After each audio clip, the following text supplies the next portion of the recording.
wanted some old school ass beating jiu-jitsu, and Cecil, he might know a thing or two. He comes from a megaton lineage, which is what there's about as old school as it gets. Yeah, right. So, all right. So yeah, I think Cecil, you got some chips for us. Yeah, I'll show a technique that it's one of my highest submissions, my highest percentage submissions. I do it now as a black belt. I did it as a brown belt, purple belt, blue belt, white belt. Super hybrid. It was one of the first submissions I learned. And what's really funny is you see it taught today, and it tends to be people dismiss it. Oh, that's a white belt move. That's not really going to work on higher belts. Yeah, no, it does work if you know the controls. So hold on.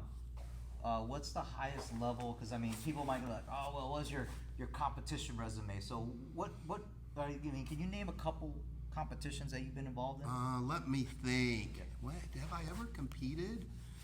There was 3 or 4 straight years where I was American national champion, Pan Am champion as a purple belt, and as a black belt. I think I did it once as a black belt.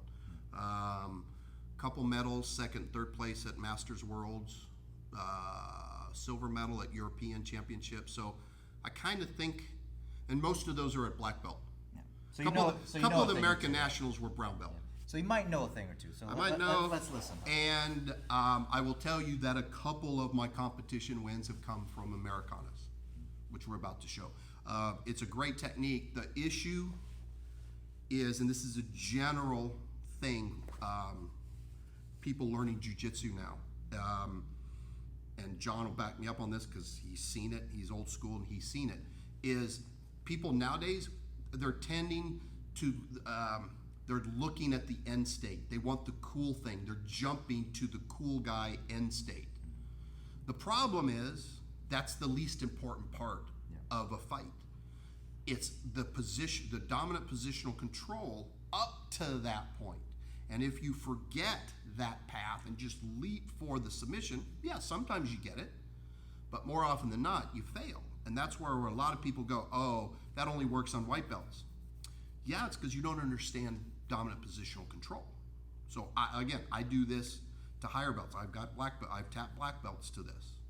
I've been tapped to it. So I also know the receiving end. So if John's laid down. So here's the setup. So let's forget about the technique for a second. How do I get there? Well, first I got to make sure he can't stop me. Okay. So my personal favorite way.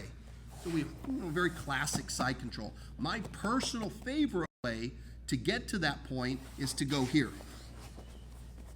Now, John will tell you, do you have a lot of room to move now, John? No. Because I'm bringing my elbows in towards my knees. I'm not crushing you, right? No, I'm not smashing. You just don't have room to move. Yeah. So I'm in here. So now, this arm is out of the fight. I've taken away his ability to move his body. All I have to now worry about is this arm. But I've got both my arms, my leverage, everything against his arm. So, generally from here, I go here. Now, if he knows any jiu-jitsu, he's going to know I'm setting him up for a kimura, to step over to a kimura, step a 180-degree armbar. He knows if I start to do this, oh, what's his immediate counter to that? Oh, yes. So I'm here, I do this hand's here, I'm waiting, yeah, I'm going to do this, I'm going to get you with a kimura. Immediately, I go down. Everything here is heavy. My arm's heavy, everything's heavy. Cool, I've locked up the position. This is not time to finish it. Here's the finish. Oh, yeah. Sucks, right? Yeah. That's the tap. Here's what people do. And if the guy's got any flexibility, you're doing this, oh, why isn't he tapping? Why isn't he tapping? Yeah, because you're not doing it. Number one, you're doing it like this. And now he's got this arm to move your hip. Exactly. He can use his hips to move. Yeah, you're not going to get that. So again, go back. Get to the point.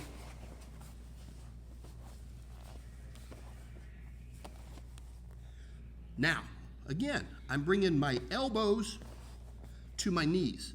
And that locks everything, takes away all the slack. So watch how little I have to move. From the outside, it barely looks like I'm moving. Yeah. That's how I get the Americana. It's not because I'm getting the submission that I'm getting the move. It's I'm doing all the stuff prior to that final little piece. Yeah. Dominant positional control, putting the arm in the worst position possible, and then applying the finish. Yeah, it That's looks like old school. the essence of it is that I really gave it to you because all you did was basically put me in an uncomfortable position. Because Yeah. wait, if I'm doing this, I'm doing something with that arm. You're like, oh, Yeah. oh, if you leave it there, Yeah. I'm going to go Kimura or armbar. Well, I can't let that happen, so you bring the arm over. You're trying to frame, maybe push me away. Well, I know that, so I'm already there. Nice. All the weight goes here first. Then, before I do anything, and that's all I have to move. Because it's weird. I'm not a doctor or anatomist. I don't understand any of this stuff. But I know here, it sucks. But doing this, all of a sudden you felt your shoulder like, Yeah, it was just like very binding. everything's just, I have no, and that's it. Yeah. That's the entire range of motion. It's just that pulling everything in. Yeah. But that's how you get, and again, this is the stuff I learned in 93, 94, 95. Because we didn't have 1,800 techniques. Yeah. We didn't have worm guard and lapella platas and barabolos and all this stuff to do. Yeah. We had these handful of submissions against other guys who knew what we were trying to do.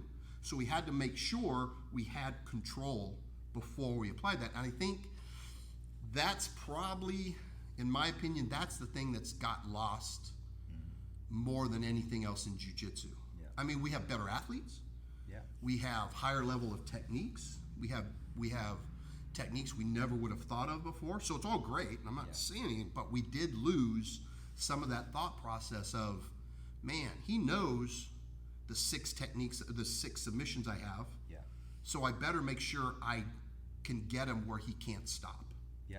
Yeah. It seems like guys are looking for that new latest trick that they can kind of pull something off. They can't have control. They don't have dominant positional control. So they're looking for some flash move to end the fight. Yeah. That's not what it should be. I'm looking to make my life as simple as possible. Right. What's the most I can do with the least effort? Because that's jiu-jitsu. Yeah. You know, not then the tap, Yeah. which is all cool, and I like looking at that. Yeah.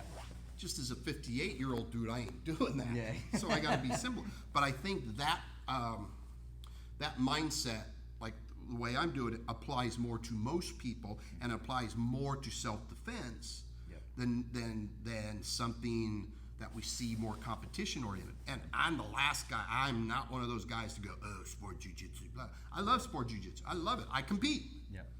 But it's a different context. Right. So we've got to keep that in mind. Yeah. Awesome. Kill it. So your turn. All right.